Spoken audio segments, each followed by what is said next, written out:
Today we've put together a video on strengthening stifles, and I've used Bella because all young horses need strengthening, so she's quite a good one to use. But I've also just going to show you a few exercises on him that you can do ridden as well. Today we're going to talk about strengthening stifles.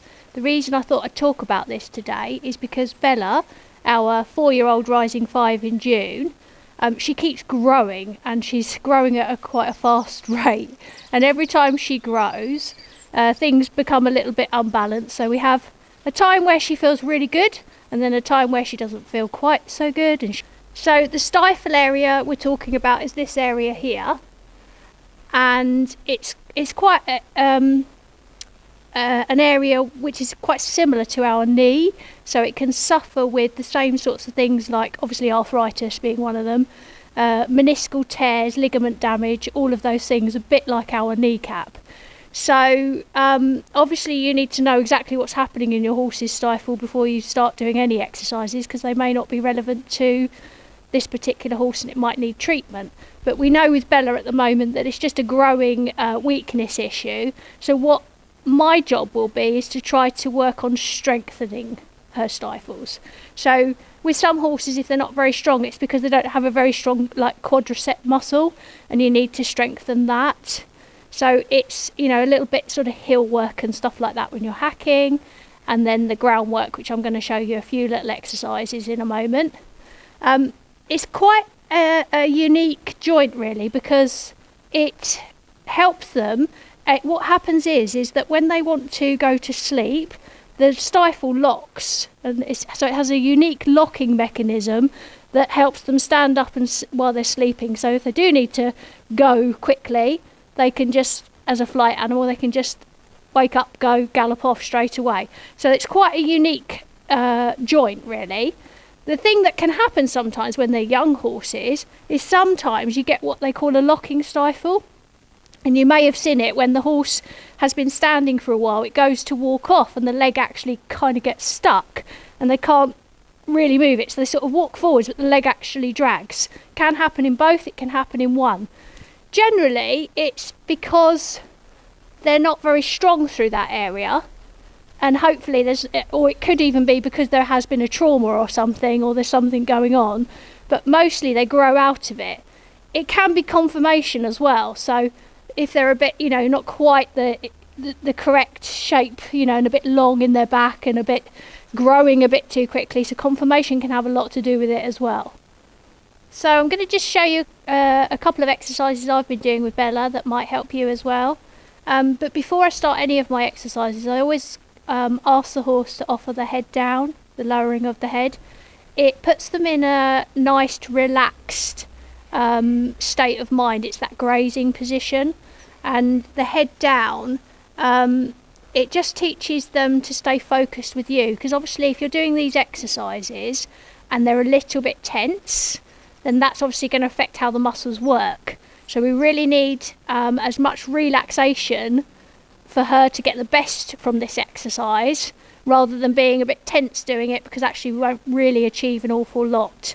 So the head down, just offering just a little tiny touch on the cavesson there, and I also say head down because I can use that head down then, because she knows that term when I'm lunging her. So then instead of her going around with her head up in the air, I can say to her head down, and that will help me when I'm lunging her. So head down, good girl,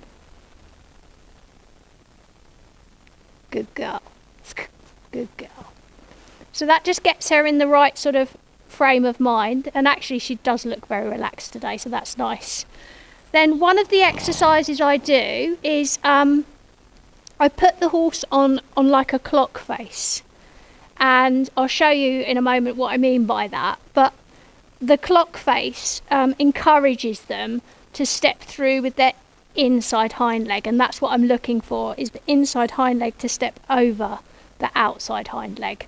So we're looking to try and get that both ways. And also what it'll tell you, or it'll help you kind of find out, is which is weaker and which is stronger when you start to do this exercise.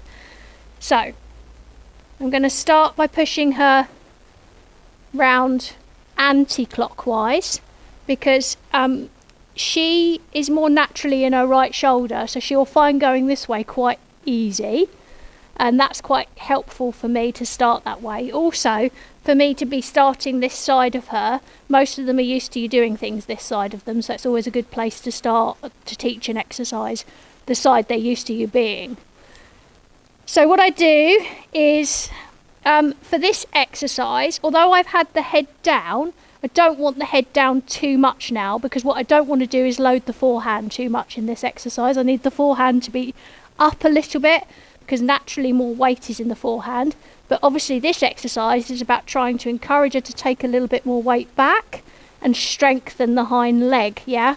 So that's why the head wants to be in about sort of this position rather than too low, because I'm really shifting all that weight into the shoulder. So I can start just by, that's our start point, just to say to her we're going to start the exercise. Good girl. Then I'll bring her up, and then I try to sort of keep my arm here a little bit straight, keep the cavesson in the left hand, and all I'm going to do is just offer the stick. I'm not going to touch her with the stick. She doesn't particularly need me to touch her. I'm just going to offer the stick to the side and then just ask her to move away.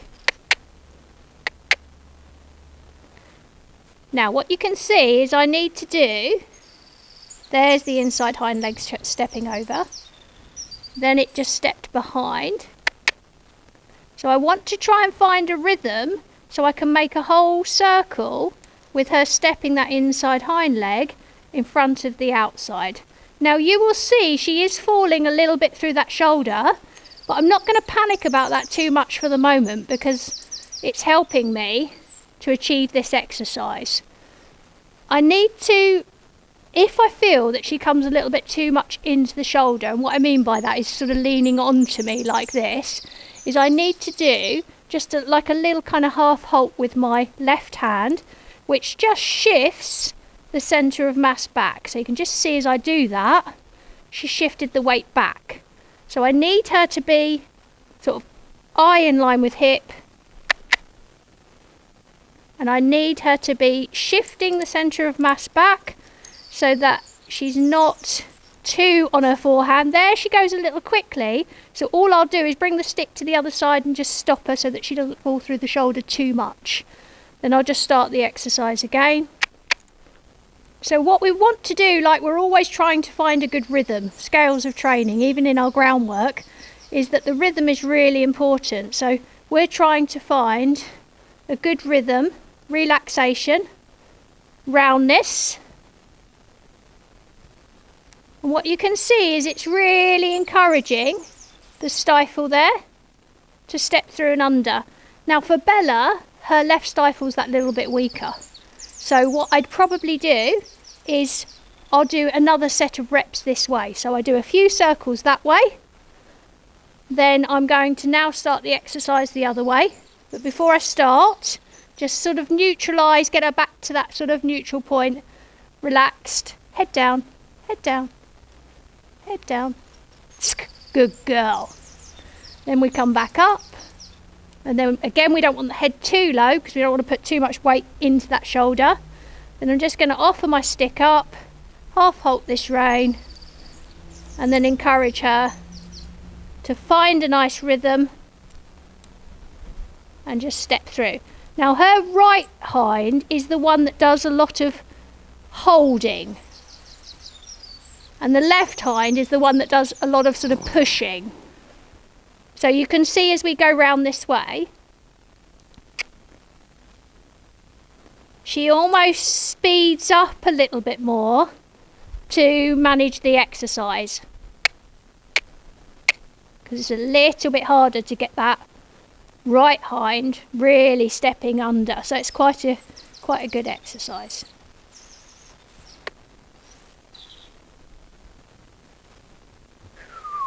Good girl. Then we go head down. Good girl. And then I'll just do one more set of reps the other way, because I want to encourage the left hind, because it's a pushing one. It tends to always be out a little bit like this. So this exercise is going to encourage it to come up and under a little bit more. So I'm going to do another set of reps this way. Little half halt. Just going to catch the shoulder a little bit there, because she just started to kind of fly through the shoulder a little bit too much. Half halt, half halt. Good. So it just feels a little bit like you're kind of on a clock face and the horse is moving around you. Yes, you can move a little bit. There's no problem with that. But what you don't want to be doing is moving too much. And then I'll go head down.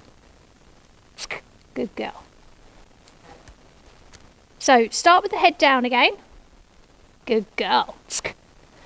And then now we're going to do a rein back. And the rein back is not just for stifles, but obviously the better and stronger the core and the back is, the more support she has there to hang her legs from. So the rein back is a really good exercise to be doing with them anyway.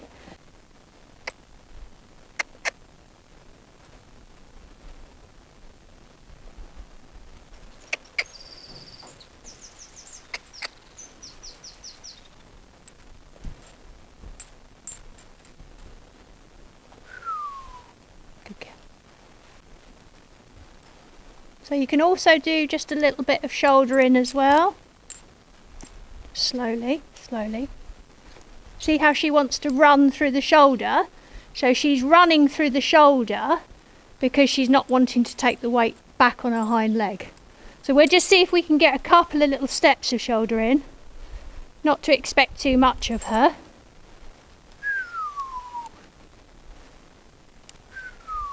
Steady, steady, steady. Steady. So it's that inside hind leg, steady, stepping under, steady, steady. Good girl. So there's only a couple of steps there, but those couple of steps are going to start to build into more steps, and that builds into, you know, a strengthening exercise. A bit like doing some weights in the gym. I have to just put myself a little bit more in front of her because she wants to run into her shoulder rather than step the inside hind under. But this is the left hind, and that's the one that doesn't particularly want to step under as much as it should. And then we're going on to the right shoulder in now, really slowly. Steady, steady, steady, steady, steady, steady, steady. Yeah, good. So those steps there were actually better than on the left, because the right one does a lot of holding. It's sort of there, it's stabilising her through that exercise. Whereas when you come the other way and you're asking the left hind to step more under, that's asking it to be, it's normally here, and you're asking it to be there in the shoulder in. So that's why particularly, again, I'd do another set of reps on the left rein, because that's the one that needs to come forwards and under, and almost the right hind is the one that needs to learn to stretch out. So that's what we're dealing with Bella. Yours may be similar, other way round. Tail pulls are really good little exercises. You can do those while you're grooming. Doesn't take very long. You only need to do sort of 5 or something like that. Even 3 times a week would help. And you can see in the video where I'm doing the tail pull, I'm just using my own body weight gently to pull against the horse. I'm not forcing or yanking the tail. I'm doing it really gently. And you can see how it's actually switching on that stifle area.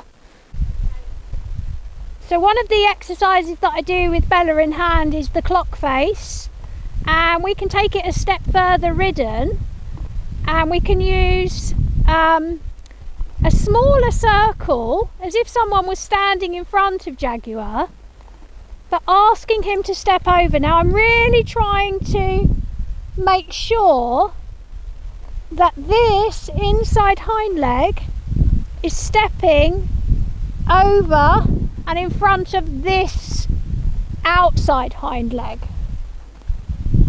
And that's the purpose of the exercise, is to strengthen them through their stifles, to strengthen them through here. I'm just going to change rein now and try to sort of change rein by flowing straight into the new direction, encouraging him to now step over with this inside hind leg in front of this outside hind leg.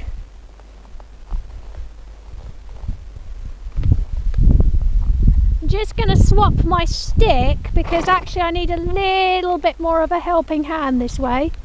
I can see him just getting a little bit stuck this way.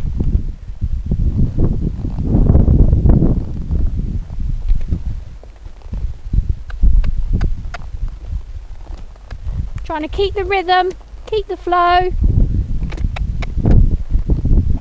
And you go from one direction to the other. Just trying to keep the flow. Try not to get stuck. Encourage him to step over and under with that inside hind leg.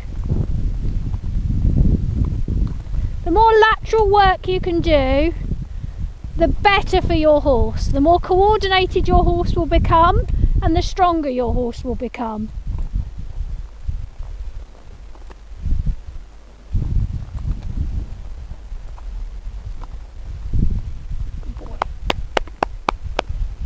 Thank you for watching today.